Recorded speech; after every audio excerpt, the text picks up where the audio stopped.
for this latest semi-annual report on the public safety efforts of the City of Indianapolis. My thanks to Chief Taylor, to Chief Bailey, and to OPHS Director Lauren Rodriguez for taking us through today's update. Though the city will be making a budget presentation in just a few days, a presentation, by the way, that will be largely focused on strategies to reduce violence in Indianapolis, we wanted today to set the stage for that presentation with a review of the last 6 months. Make no mistake, we are clear-eyed about the challenges we face. Public safety is, without question, the City of Indianapolis' #1 priority, just as it has been for the entire time I have served as mayor. As you will see in this presentation today, prior to 2020, a vast litany of reforms and new investments had achieved measurable progress against gun violence, leading to the first decline in year-over-year homicides in nearly a decade. Then, last year, the pandemic forced a pause on some of our most effective face-to-face intervention work. Not only this, but the pandemic also dramatically accelerated many of the contributing factors to gun violence: economic insecurity, heightened stress, and frankly, a reduction in services and programming. That combination of circumstances has significantly increased homicides and non-fatal shootings in Marion County. Although we have continued to incorporate best practices, and although we have continued to increase investments, the fact that large cities all across the country are experiencing the exact same thing indicates to me that the scope of the problem goes beyond our borders and goes beyond our regular funding. That's part of the reason why passing the American Rescue Plan was so critical for our city at this moment in time. On Monday evening, I will outline our intended next steps as part of a proposed fiscal package to the members of the Indianapolis-Marion County City-County Council. That proposed fiscal package will seek to create transformative change within our community. As welcome as the reduction in homicides was for 2019, we aspire to far more than reducing the number of homicides by mere degrees. We want nothing less than to reverse this trend in violence.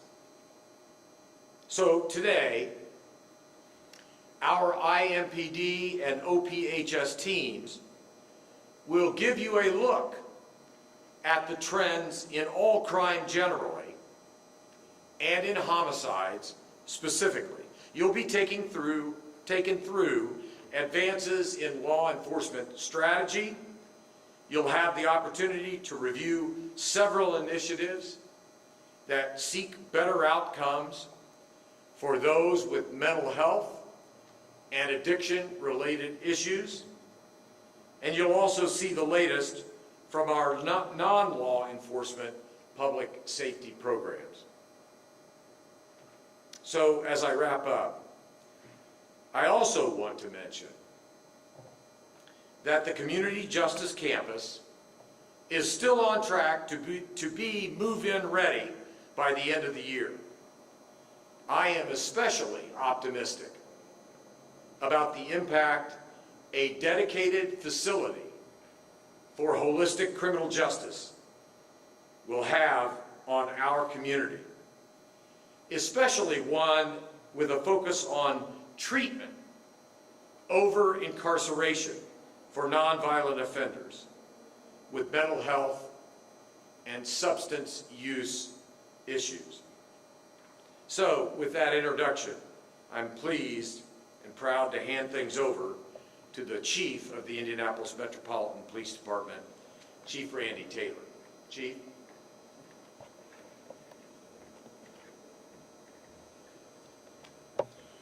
Thank you, Mayor. Thank you, members of our community. Thank you, Martin University, for allowing us to use this space. I appreciate the opportunity to discuss what things IMPD has implemented to improve the quality of life for our residents. Although our community has seen the effects of COVID within Indianapolis and across the country, IMPD remains steadfast in our mission to reduce crime. The men and women of the IMPD are the best in the business, and because of their heroic actions they perform every day in our community, countless crimes are prevented. However, the rise of non-fatal shootings and homicides has increased at an alarming rate. As Mayor Hogsett alluded to, we have seen people commit crimes out of despair. We have seen the crimes span from mental health issues to domestic violence, social media disagreements, and just simple disputes. Despite the uptick, our mission remains the same. We will continue to hold the line as we make every effort to maintain peace within Indianapolis. As you will hear shortly by Assistant Chief Christopher Bailey, IMPD continues to reevaluate our impact and will continue to meet with community members and stakeholders on creative ways to tackle crime together. We are all in this together. It takes the entire community to make these things happen and address these issues. We continue to ask that if you see something, say something. We are constantly reevaluating what works and what needs to be retooled for the safety of our community. While violent crime has increased, other crimes continue to decrease. IMPD continues to make strides in community involvement and transparency. We work with and value the insight of members of our community from all walks of life. Our police department will continue to prioritize the needs of the community and transparency and community input as we continue to drive down crime. I now will turn it over to Assistant Chief Bailey, who will speak more specifically to the things that IMPD is doing to engage our community. Thank you. Thanks, Chief. Mayor. Good morning. I'm proud to be here today to continue Mayor Hogsett's tradition of these stewardship reports to keep the community updated on what's happened and what the plans are for the future. As already been mentioned, Indianapolis is not alone in our fight against violent crime, specifically gun violence. There's 3 examples of articles on the screen there today that kind of tell you what is happening around the country, and Indianapolis is no different than that. Also, COVID-19 was incredibly disruptive to our efforts to engage our community. Tuesday was the first time in a long time where our officers were able to get out and meet our community face-to-face and have those one-on-one interactions that we know help us build our legitimacy and trust in the community and also help us solve crimes. I read an article yesterday about the backlog in murder cases. 200 murder cases still pending in Marion County, those individuals waiting for accountability, their families and the victims waiting for that accountability, as well as over 10,000 other cases, misdemeanor and other violent felonies and felonies, waiting for adjudication in the criminal justice system. All those things have played a part in where we are today. That being said, we still have an obligation to meet the needs and concerns of the Indianapolis community, and that's what we're going to be focused on, and that's what we're focused on now, and what we'll continue to be focused on in the future. What you're going to see in the next few slides is a few snapshots of our Part 1 crime. As we've seen over the last few years, our total crime, Part 1 crime, continues to go down in our city. Although it's a less of a decrease at mid-year as it has been in previous years, we're still seeing a decrease in overall Part 1 crime in Indianapolis. And I'll tell you briefly what that Part 1 crime is in the next few slides.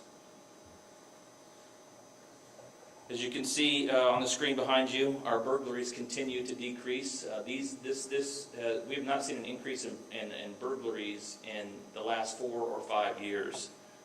The same with our larcenies. The one particular property crime that continues to rise is vehicle theft. We saw an increase last year, and we still continue to see an increase this year across our city. And we did have a slight increase in arson this year as well. These are the violent crime, preliminary crime numbers. As you can see, this graph is really not a very representative graph of our criminal homicides, but you'll see those going forward. Of the violent crime sectors, we see criminal homicides continue to increase, and we've seen a slight increase in the number of rape investigations that our detectives are investigating.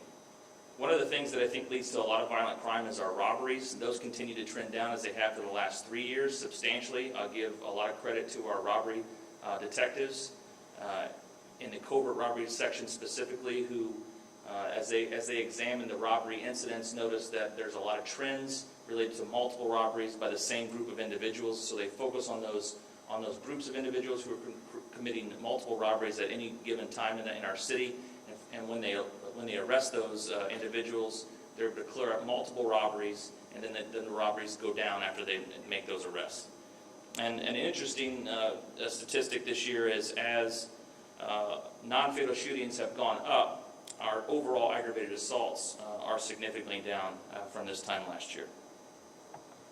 What you're seeing now is a snapshot in time of our criminal homicides between 2010 and 2019, when we saw our first reduction in criminal homicides since 2010.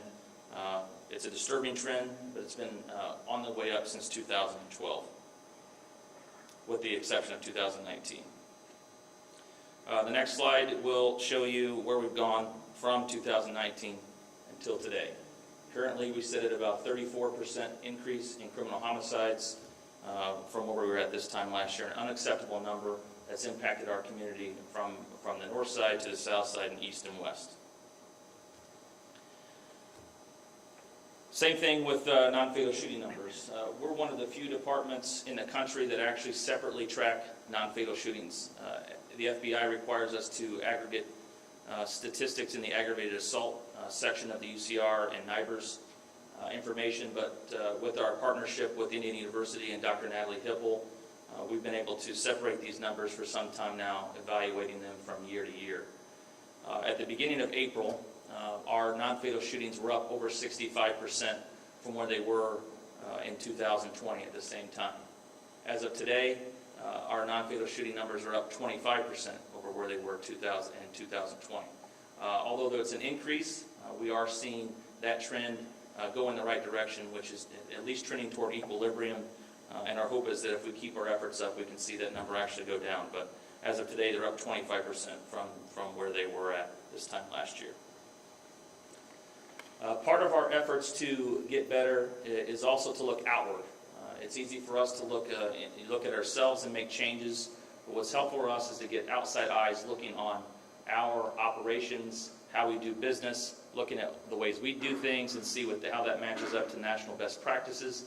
And so 2 more recent engagements, as well as our engagements with Indiana University and Dr. Hipple and IUPUI here in Indianapolis, we have partnered with NYU last October and they examined our run types, our deployment resources.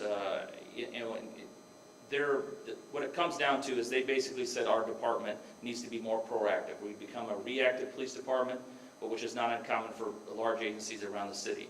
As 911 calls increase, our officers still respond every time that someone calls 911.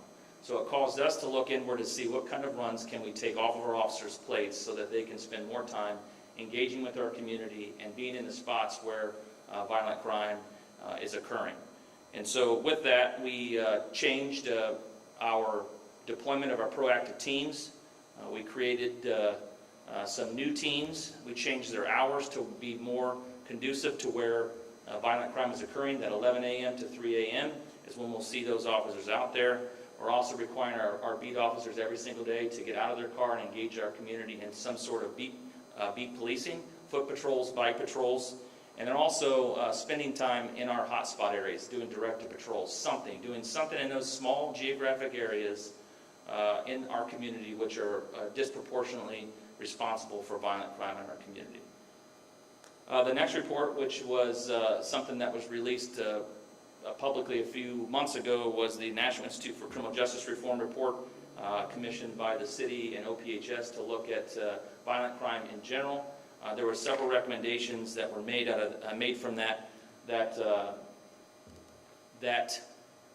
study, which we have implemented, and I'll go over those in a little bit of detail moving forward. But this newest NICJR Part 2 examines really the suspects and victims in our violent crime, the age, the demographics, whether or not they had prior contacts with the criminal justice system, how many were on some sort of community supervised release, and those type of things. And I'm certain that you'll get a copy of this report after the press conference today so you can examine it. It's about an 8-page report, which dives in deeply to the statistics around the victims and suspects in both our non-fatal shootings and homicides in Indianapolis. As you can see on the screen there are a few things that stick out that need to be examined. Is that we focus a lot of attention on our youth, which is very important, but most of our homicides are occurring up to the age of 34. And so we also have to make sure that we're paying attention to those groups as well as we move forward. Some of the initial recommendations from the first report, told us that we had a lot of siloed information, that our investigative units worked independently of each other, and so we've made changes in that area. The IVRP, the Indianapolis Violence Reduction Partnership, which is about 60 participants, not only from Indianapolis but outside of Indianapolis, get together every 2 weeks and share information about what's happening not only in our community but in other communities. As a spin-off to that, a group of individuals from those agencies meet each week to talk about gang and groups that are impacting Indianapolis and the region in general. We have bolstered our shooting reviews to include our friends from OPHS and soon with the Community Engagement Bureau. And the purpose of those shooting reviews is to examine who that are victims and suspects of violent crime. Who can we wrap our arms around and try to prevent from being the next homicide suspect or victim? All right, next slide. And with the NYU report came our Enhanced Community Safety Initiative, which we kicked off on April 1st. This is a department-wide strategy which focuses all of our attention on reducing violent crime from both a social standpoint and a law enforcement standpoint. Our focus is on those hotspot areas around our city, which we have identified, and small street segments around our city that are disproportionately responsible for violent crime. When we examined the data, we took 9 data points, and every one of the data points is some sort of violent crime act: a domestic with a weapon, a murder, a non-fatal shooting, a shots fired, some disturbance with a weapon. All those sources is what led us to identify these small geographic areas within our city that are responsible for a majority of the crime. As well as we created what we call the violence reduction teams and the violent crimes task forces on each districts. Now, these are proactive teams of both plainclothes and uniformed police officers, community engagement officers, intelligence officers, and analysts who every day work together, working on community concerns, and also going where the intelligence shows us violent crime is occurring. They work together as a team. They work day and night and on weekends, and they go after those individuals who are responsible for violent crime. Since April 1st, as you can see on the screen, they've made a total of 1,004 arrests and seized 374 guns. They are working. Any suggestion that our IMPD officers aren't out there working and doing the best job they can to remove violent criminals from the street is just a false narrative. Our officers go out there every single day, despite the odds against them, despite the criticism that they face, and they do a great and fantastic job every single day, and we should be thanking them every time we see them for the work they do. They put themselves between us and violent people who aren't afraid to pull the trigger. Here's just some more stats from our violence reduction teams and our violence crime task forces. And so you know, the violence crime task force is made up of narcotics detectives, community relations officers, strategic intelligence officer, and analysts. The purpose of that is to make sure that they're all working together, that team and our teams address the community concerns as well as chase down the intelligence of those that are pulling the trigger in our community. And I'd be remiss if I wasn't talking about our Crime Gun Intelligence Center. This group of officers and detectives are absolutely phenomenal. So much so that recently, during the last legislative session, both houses almost unanimously passed the Indiana Crime Gun Task Force, which expands this concept to the region of Indianapolis. We've invited our partner agencies from around central Indiana to join in this task of reducing gun violence not only in Indianapolis but in central Indiana.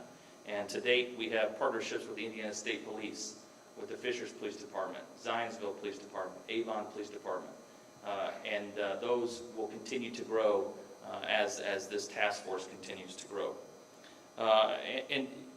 And their limited, or their stats are up on the board too. So between these two last two slides, there's almost 600 guns. 600 illegally possessed crime guns that have been taken out of the hands of people that should not have had them. I'm absolutely convinced that if it weren't for their work, the numbers that you're seeing that we've already discussed would be much higher. So I'm very proud of their efforts, and we'll continue to put the pressure on not just those who possess guns illegally and pull the trigger illegally, but also those who traffic these guns. There's going to be a new emphasis on looking at those who are trafficking guns in our community. Through an investigation last year with the Crime Gun, or earlier this year, the Crime Gun Intelligence Center, they identified suspects who have trafficked over 100 guns. In fact, the suspect said he had lost track of how many guns he had bought and sold on the streets of Indianapolis. Bought legally and then sold illegally on the streets. Many of them are now crime guns, are still in the hands of criminals throughout central Indiana. None of our conversation would be complete without talking about the transparency and the reforms that Chief Taylor and Mayor Hogsett have led for our police agency over the last few years. Many of these things we're going to talk about, the IMPD was already a leader in. Maybe we didn't do a good enough job of explaining how we were doing these things, but the IMPD has been a leader in the nation in modern 21st century policing, and will continue to do so as we move forward. It's what our community expects. It's what they want. And, law enforcement over the years has been one of those few professions that have consistently changed. If you want to research the history of law enforcement, from foot patrols to just the fax man to 21st century policing, we've always been willing and needed to reform and change to meet the expectations of the community we serve. So a few of the things that we've done. We have the use of force board. They've already met and reviewed their first case, civilian majority board. We've made use of force policy revisions. We've put an emphasis on de-escalation. We actually gave it a word, but those are techniques and things that we've been training in our police academy as long as I can remember. We have a general orders board now, the community-led board that reviews our policies and procedures in conjunction with our our sworn officers. They've met, and they've produced general orders that have been put into place in our department. We continue to look at ways to identify as soon as possible officers who are having issues. Not just performance issues, but wellness issues. We have an obligation to take care of those officers who take care of us. If they're well in mind and body, they take care of our community the best they can. So being able to identify earlier, proactively, when officers may be struggling or when their behavior needs to be corrected is a necessity for us so that we can serve you, our community, in the best way possible. I think we've been transparent in our use of force incidents, specifically those officer-involved shootings. We've created almost eight officer-involved shooting videos to be transparent to the community, showing all the video, not just body cam video, but video obtained from businesses and homes to be as proactive and transparent as we can with those in the community. That was a must that Chief Taylor told us from day one, that he will be transparent with his body-worn camera program, and I believe he's held true with his promise to do that.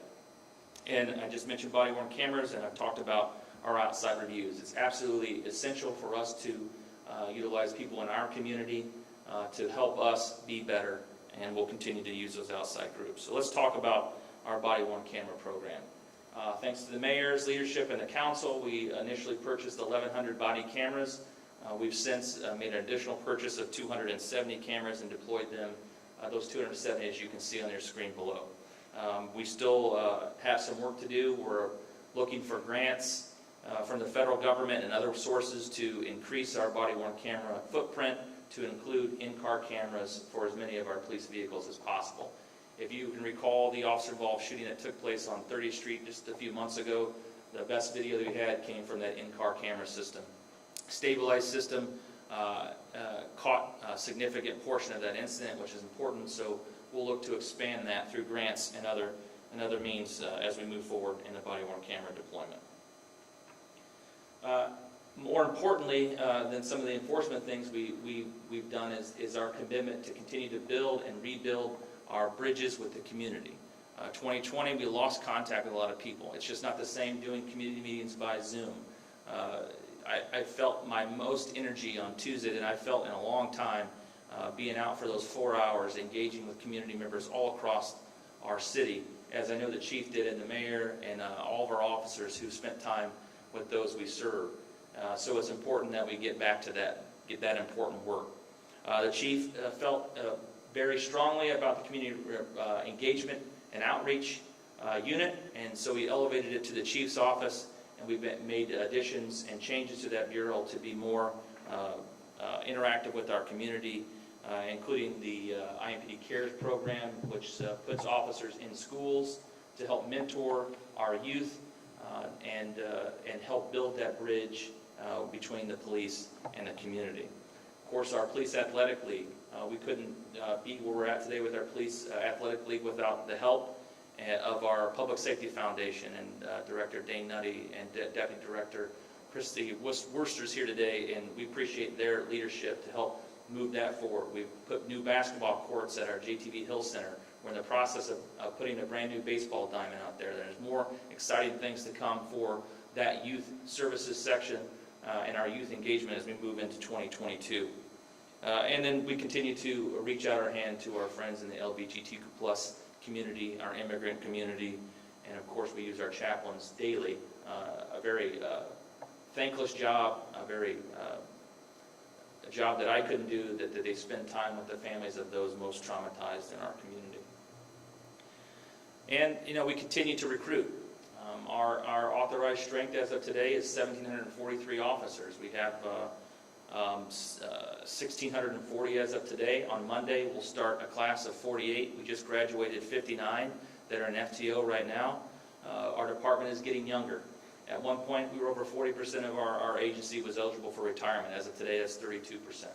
So as we continue to hire, we'll continue to get younger, and we'll have to work on retention, I think, more than we will recruitment as we move forward. But we have some exciting things coming out over the next few months and into 2022 with the new budget that I think are going to help us in that endeavor. So We're also part of the 30 by 30 initiative, which is a nationwide effort, police departments, large and small, to recruit, retain, and train more female officers by increasing our recruits by 30% by 30-30. We have our PAR program, our pre-academy readiness program every Tuesday. We have a Women Behind the Badge seminar that helps attract and keep our female employees, our recruits, and that's an important endeavor for us, and we'll continue to go all in on our efforts to do that. And we can get you more information on the 30-30 initiative and why that's so important in policing. If you want that, one of our PIOs can get you that information. We're also continuing to train our officers in a 21st century manner. We have trained our entire department in implicit bias. It is ingrained in every portion of our recruit training from day one to the end. That, as well as procedural justice type concepts, come in day one, and it's integrated in everything that we do. New training this year that our recruits received is interrupting racism. That's another partnership with our Public Safety Foundation, and we hope to secure funding to provide that training to all of our officers as we move forward. Crisis intervention training, de-escalation training, the use of force in our new model that we're going to utilize starting next year through BERF, called ICAT, Integrated Communications and Tactics. It is the only de-escalation concepts or training that has been studied by outside agencies. The University of Cincinnati studied the use of ICAT in the Louisville Police Department, and that they actually saw almost a 30% decrease in use of force incidents. The focus of this training is not on those deadly force encounters where the officer has very little time to react. If someone pulls a gun, instantly the officers are expected to respond appropriately to that. These are those less lethal interactions that tend to lead to use of force and sometimes deadly force that we're going to focus on. And it focuses on a lot on scenario-based training. Mental health first aid allows our officers not only to recognize quickly in the people they deal with, but their peers if they're suffering some sort of mental health issue, and then getting them the help they need. An exciting one for me is this peer intervention. Active bystandership and law enforcement are able. It's a build on a project that was started in New Orleans. It's now been taken to the Georgetown Law School out of DC. We'll start the training in that this fall. It really focuses on our officers intervening when they see their peers stepping out of line to save careers, to save lives, and to save embarrassment for our police department. We all have an obligation to intervene. I've had the pleasure of already attending this class, and look forward to it being rolled out to our agency. And I've talked about procedural justice and interrupting racism. Next slide, please. Thank you. I don't think we would be able to get out of here without talking about our Mobile Crisis Assistance Team, or MCAT. This is a partnership with Eskenazi clinicians, pairs them with a police officer. They respond and follow up with members of our community who are in crisis, substance abuse and otherwise. They've seen tremendous success when they go out. Their second quarter stats show that they've responded to almost 300 incidents, and they have a 97% of the time when they respond, no one goes to jail. This is an effort that we will continue to build upon and expand as our community expects us to deal with those that are suffering from mental health issues better. And with that, I'll turn it over to OPS Director Lauren Rodriguez.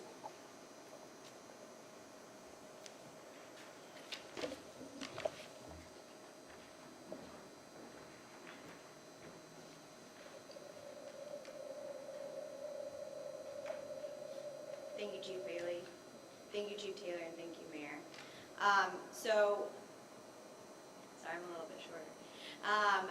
So what I wanted to start off with is what the Mayor indicated earlier in the speech, is that the new Community Justice Campus, the holistic approach to fighting crime and combating the systemic issues, it says a great amount of, it's really great to say that we open the Assessment and Intervention Center first on the Community Justice Campus.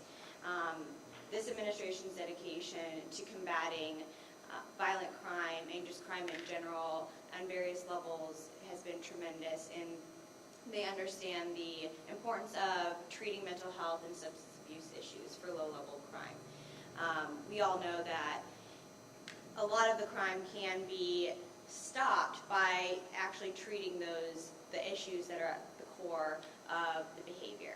So since the AIC opened in December, we've had 1,061 encounters with individuals in our community that are dealing with mental health and with substance abuse issues. Next, I'm going to talk about the gun violence reduction strategy.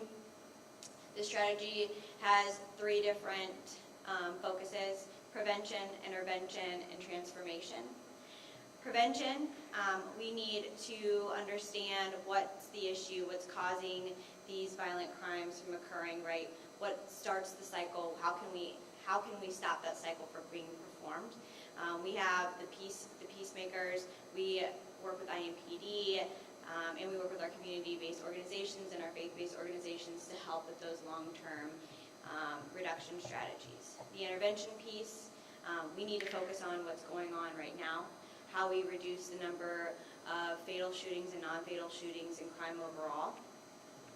That's by interrupting the conflict as it's happening or it's about to happen. And I'm going to talk more about that at a later slide. Transformation. We also need to focus on how to transform our communities. What do our communities need in order to break the cycles themselves and continue to thrive in a peaceful manner?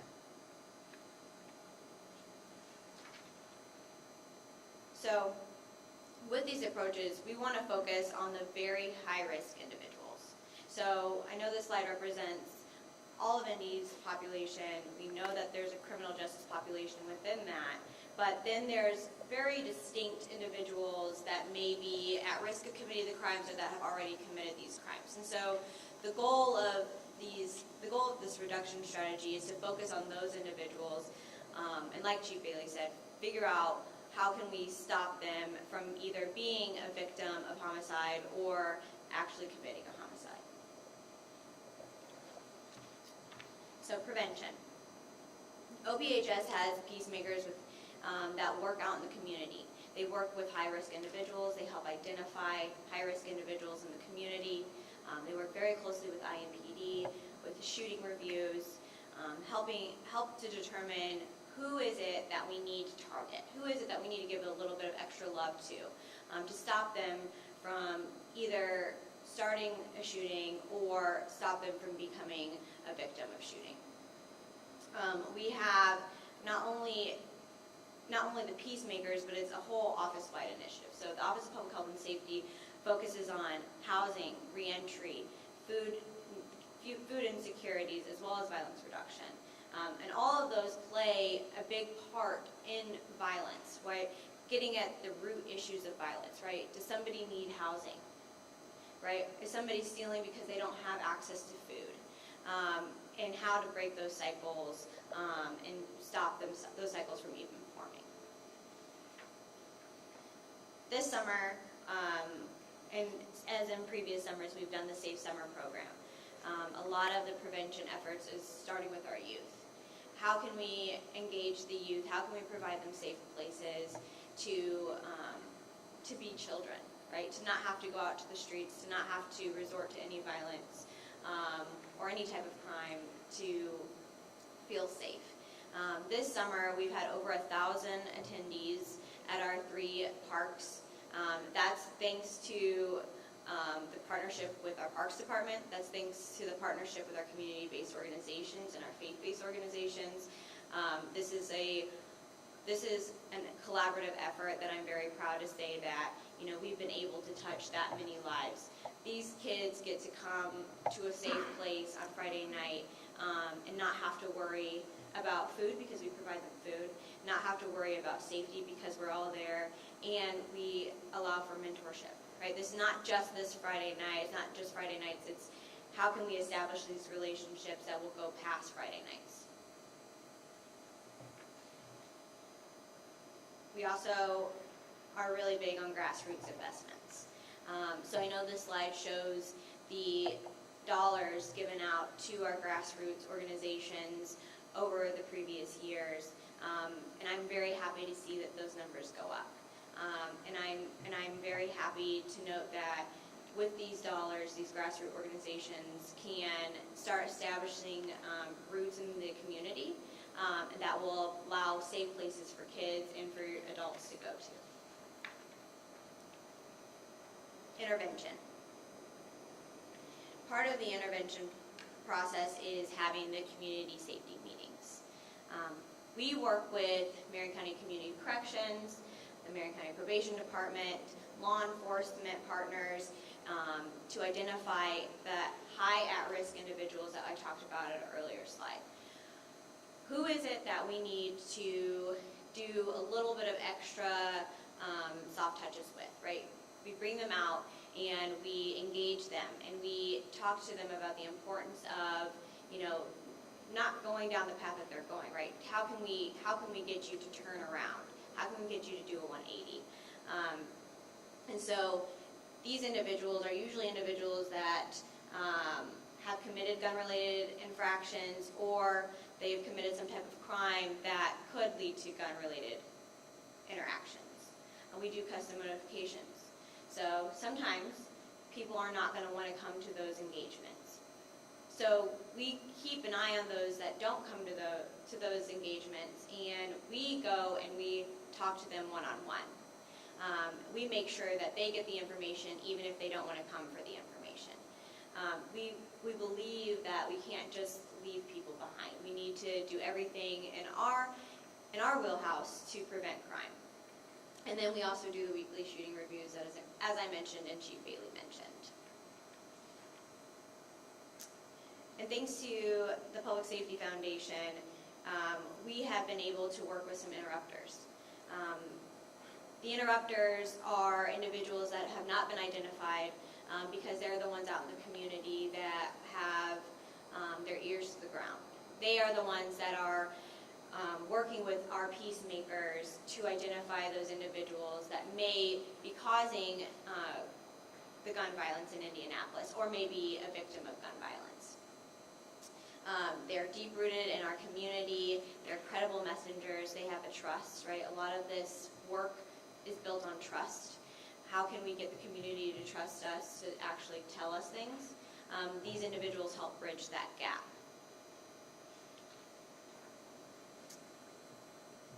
As of 8/4/2021, we've had a total of 427 interruptions. That's including the in-person conflicts interrupted and the social media conflicts interrupted. In this day and age, social media is huge. A lot of conflicts don't just start on the streets. Sometimes it's over some type of social media platform. Transformation. How are we gonna create safer communities? How are we going to invest in it? So this is a long-term issue that we're trying to address. So OPHS was created to address public safety as a public health issue. Those who experience or are vulnerable to violence often experience other public health issues. Food, housing, issues with their credit. So it's very nice, it's very great to see how much we get to wrap our arms around individuals at a community-based level. Since the food policy and nutrition team has been implemented, we've helped establish 12 new grocery stores. We also have credit recovery programs in our office that help individuals be able to work on their credit, right? As we all know, credit is huge in terms of getting housing, in terms of getting transportation, getting the loans that may be needed for school. We also have a Home Now program that provides 12 months of rental assistance and safe housing to those who have previously experienced unstable or no housing. And then we've also, since the pandemic started, we had the non-congregate shelter. And we have been able to place over 220 individuals in permanent housing. All of the efforts that we are doing in conjunction with IMPD, I believe is attacking the root issue and attacking what's going on right now in our city. And with that, I'm going to give it over to Chief Bailey again.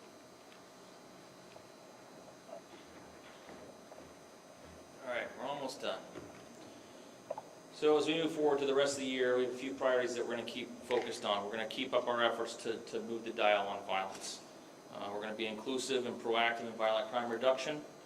We're going to use our community input and community engagement, and we're going to stay focused, and we're going to use constitutional policing methods on the small number of people, places, and behaviors responsible for violent crime in our community. We're going to continue to improve our technology and be more data-driven, thanks to the fiscal approved recently by the council and the mayor that will allow us to be more quickly look at our data and move our resources where we're most needed. We're going to hire a chief data officer to help us manage and get all of our data resources in order. We're going to continue our community engagement. We're going to continue to build our bridges and partnerships. We're going to reignite those relationships in our community to repair and build new bridges of trust between law enforcement and the neighborhoods that we all serve. And finally, we're going to continue to help those suffering from mental health and substance abuse in our community through MCAT, the AIC, the Officer Intervention Tool.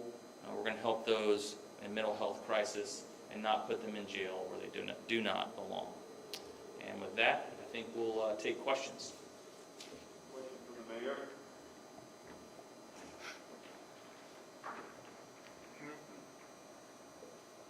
Considering the worst type of violence involves gunfire, non-fatal shootings are up, homicides are up. Those are decisions individuals make to do the worst kind of violence they can, not just stealing somebody's car, breaking into somebody's house. And by my guess, you've spent probably about $20 million since you've been mayor on community crime reduction violence programs. How do we know those programs are working, and what's your strategy going forward? Is it to double down and just spend even more money? Yeah, Russ, I think that you can rest assured that many of the initiatives that we've engaged over the last 5.5 years have worked. They have worked previously, and it goes back to what I was saying earlier in my remarks. We follow best practices, we implement best practices, we fund best practices, and we have achieved measured success over the course of the period from 2016 to 2019 in violence reduction. Now, 2020 and 2021 have been extraordinarily difficult and extraordinarily different years. But I'm confident that with continued commitment, both in crime reduction and prevention, overseen by our Office of Public Health and Safety, and obviously with, I think, an excellent crime response by IMPD, that we're going to see marked improvement in the coming months and over the coming years. So it's the fact that the scale of the problem has increased.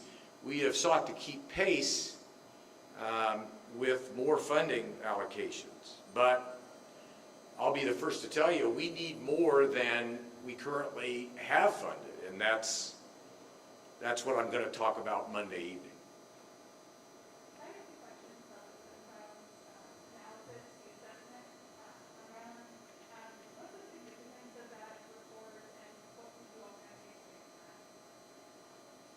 Yeah, Chief, you want to?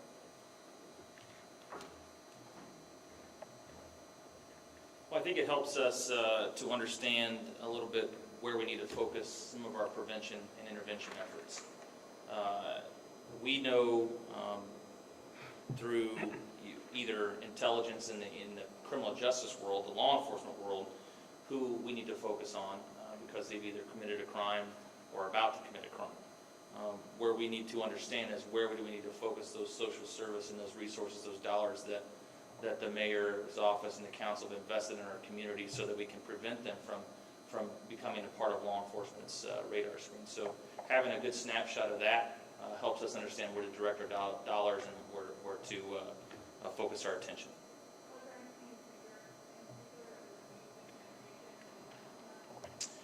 No, I think that when you read the report, one of the things that I think that has been a hot topic lately are those individuals that are on community supervised release. I think based on their evaluation of the numbers, that numbers anywhere between 12 and 15% of those that commit non-fatal shootings are suspects and victims in homicides out of hundreds of incidents since 2018 and 19.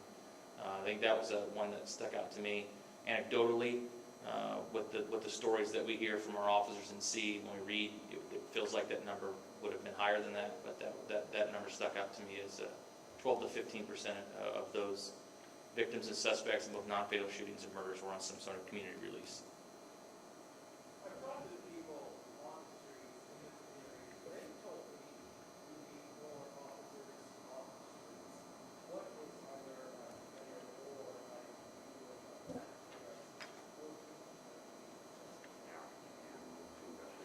IMPD David, the fact is that we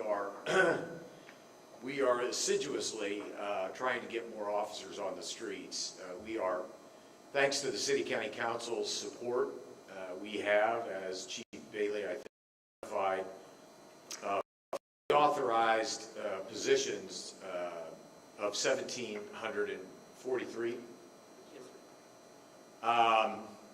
We're not at number quite yet. So as Chief Bailey indicated, we just graduated a recruit class, which is now in its field training stages. We are going to be swearing in, I think on Monday afternoon, actually, right? Another recruit class. So we are trying to add more officers and have those officers focus almost exclusively on walking our neighborhoods and in the streets, not at a desk somewhere. So help is on the way, and I may have more to say about that Monday night. Chief Bailey just mentioned the study that found 12 to 15% of the homicide suspects and victims were on some sort of court-supervised community release. Yesterday, Rick Snyder made his case again that perhaps that system is failing, and he's called for a review in the Marion County level of how that system works, and he took another step and called for state review and potential intervention, whether it's the Supreme Court taking a look at whether Marion County judges are applying Criminal Rule 26 appropriately, the Attorney General taking a look at the folks who help out with bail, even saying, as the president of FOP, he reserves the right to maybe step up to the plate and say, perhaps the governor needs to take a look at Marion County's crime situation and provide some more directed patrol, some intervention, some attention. What is your reaction to that? Yeah, Russ, I think that President Snyder of the FOP certainly has a definite perspective, and it's one that I respect. He and I discuss it with some degree of frequency. I have no doubt that President Snyder and I will probably be meeting sometime next week after the budget presentation on Monday night, so that I can get his reaction to some of the ideas that I might want the City County Council to take a look at. As far as much of his criticism, I mean, with respect, a lot of those issues fall outside my purview, and frankly, they fall outside the purview of the Indianapolis Metropolitan Police Department, particularly as it relates to judicial decision-making and prosecutorial decision-making. But ultimately and fundamentally, Russ, if we are and have in the past dedicated as much of a local resource as we can provide to IMPD and to the efforts of OPHS. I'm going to be talking on Monday night a little bit about federal resources that might help us scale up programs that we've already implemented, or federal resources that might help us implement programs that we currently don't. To Rick Snyder's point, if the state wants to step up and support our efforts and provide more dollars, I welcome that as well. So I hope we have a foundation upon which to make transformative progress on a go-forward basis. Does there need to be a reexamination of the criminal justice system, the system for the post-conviction or the pretrial monitoring of offenders or defendants, and the fact that we've got such a robust GPS monitoring system? Either we're a leader in the nation or something is outside, where Indianapolis and Marion County has the most robust system in the nation for the number of people on home detention.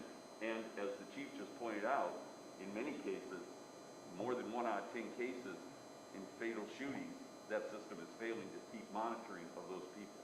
Yeah, I would welcome a review in that regard. But in the interest of full disclosure, Russ, I mean, those types of issues and that type of review just fall outside the purview of the mayor of the city of Indianapolis. I welcome a review that would help any aspect of our criminal justice system. And we certainly have invested an enormous amount of money in things over which we have control that I think will improve and make more efficient and more effective our criminal justice system. The most notorious of which is the community justice campus. But if there needs to be a review of those issues identified by President Snyder, I welcome that review. And to the extent that I have any involvement in any of those issues, I'm happy to participate in that. Mayor, the NICJ chief, Jay Harbour from last year, found there was a lack of clarity on the risks of violence in Indianapolis. Would you agree with that prior assessment, and where do you think you all stand now? Yeah, I am really sorry. I could not hear the question. The NICJ report from last year found that there was a lack of clarity among officials about the risks of violence in Indianapolis. Would you agree with that prior assessment, and where do you all stand now? Yeah. Chris, you want to handle that?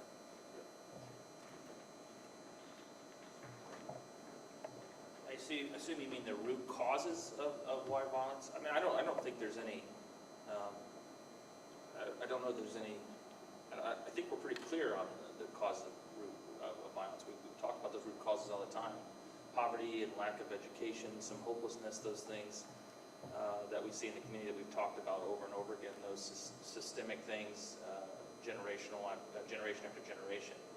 I think in the exam that you're going to see now, that the 26% of the gun homicides and circumstances were related to personal disputes that you'll see.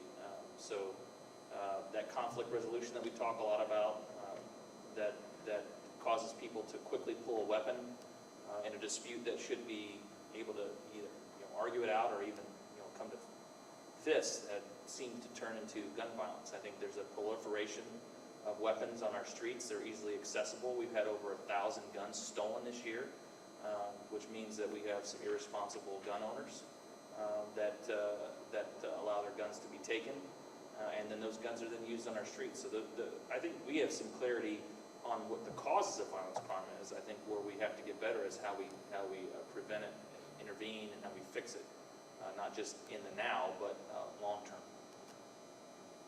Chris, before you mentioned earlier, there's going to be increased focus on gun traffickers. Can you elaborate on what that's going to entail? You've already got the CGIC practice done. Yeah, we have a robust partnership with the United States Attorney's Office and the ATF.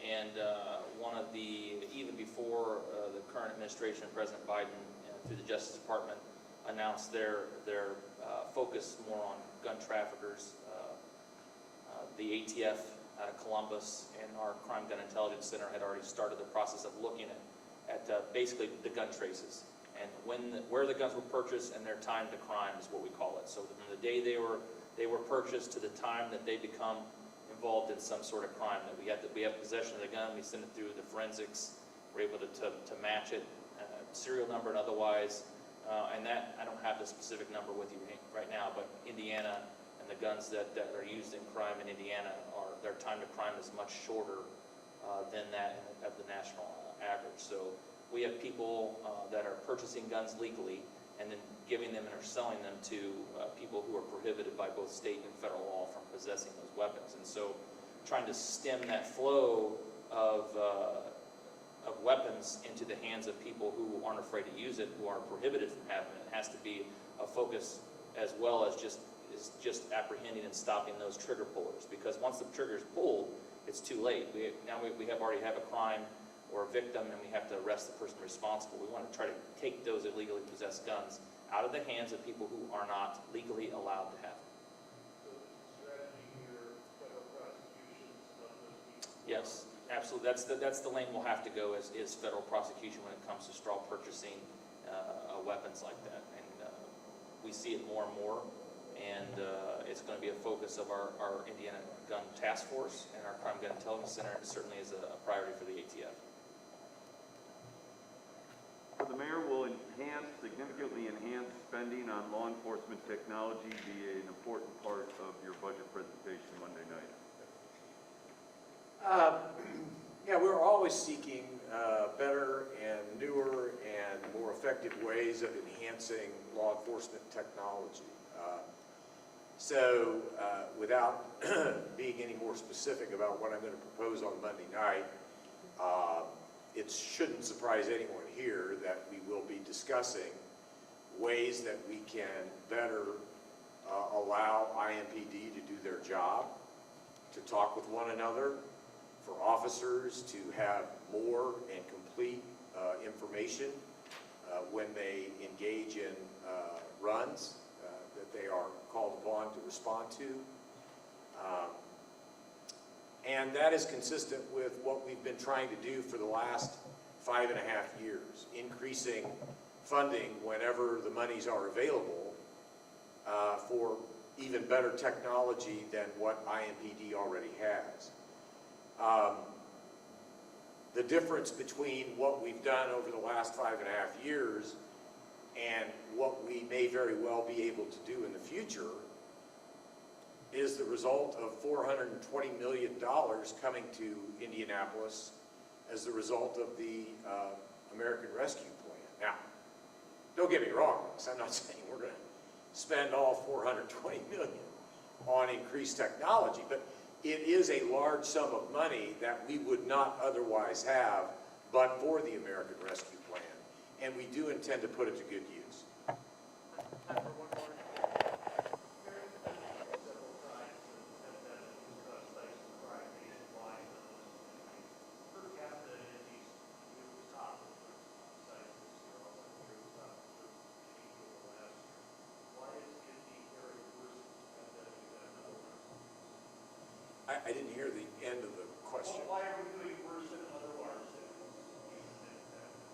Well, I don't think we're doing worse than other large cities. My point is that it's just simply a problem of urban America today that to varying degrees people are experiencing in major urban areas an unprecedented and historic increase in the level of homicides to the extent that we have experienced a higher percentage, historically high percentage. We are addressing it and intend to address it in the operating budget for 2022. And everything has to be kept in perspective, okay? And by that I mean we have 900,000 residents in the city of Indianapolis. Indianapolis is an extraordinarily safe city. Most of Indianapolis is neighborhoods are extraordinarily safe. And this is just a guesstimate, but what we're really talking about is a high percentage of the gun violence in our city is being committed by an compared to 900,000 residents, it's being committed by an extraordinarily low number of individuals. And those are the individuals that we have to get off the street. And those are the individuals who possess guns and have no legal right to possess them. That's going to be our focus, and if we're effective in that regard, we want to see a decrease in the amount of gun violence. I hope it's not incremental. I hope it's substantial, but that's our goal.